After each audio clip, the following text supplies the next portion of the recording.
I know all the debate moderators, and I have some idea of how they're preparing, but I don't know what they're prepared to say. I can tell you this. Every debate moderator tries to figure a way to get past the speeches, to get past, to create, it's a rare opportunity to see a contrast between the two candidates on any issues. There's no question that they disagree on climate change, and this has not been an issue which has come up. I personally would like to hear them talk about it. I would like to hear the contrast between Hillary Clinton and Donald Trump on climate change and find out how informed either of them is. We're down to the basic question at these debates is, how informed are you, not what would you do? And so the way that, I'll get to your question about how you affect it in a minute, which I'm not sure you can, but I'll get back to it. My biggest experience with this was in the first debate I moderated was in 2004, and it was the vice presidential candidate, Dick Cheney, and John Edwards, who I always say, if I had a chance to do it again, the questions would be different for each of them.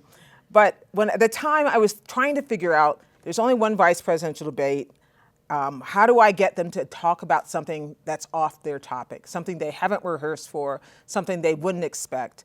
And I came across a statistic about HIV infection among African-American women was skyrocketing at the time. Nobody was talking about this.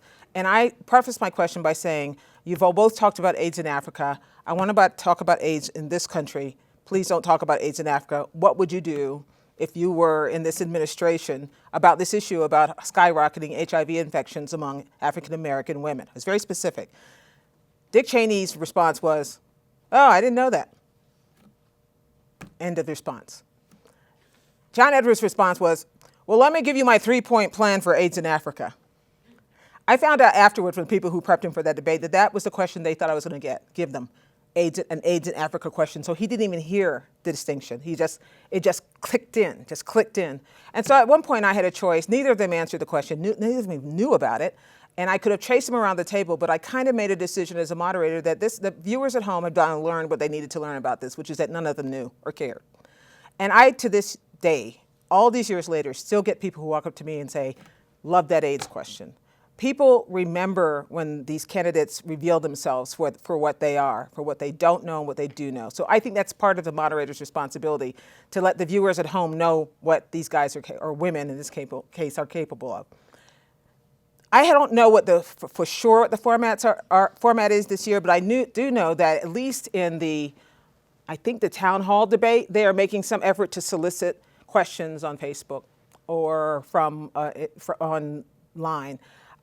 Those then get intensely vetted by the moderators. And because moderators like to be the ones to ask the questions, I suspect very few of them might make it through. But it gives as you notice in a lot of the primary debates, it gives the idea that somebody else is weighing in. When Judy Woodruff and I moderated a debate for the Democratic primaries, we used a lot of questions that came from Facebook for that reason, because we wanted to get just outside of our voices. I don't know that, if you do it that way that you'll get heard, but it's better than it used to be when it was completely in the moderator's hands.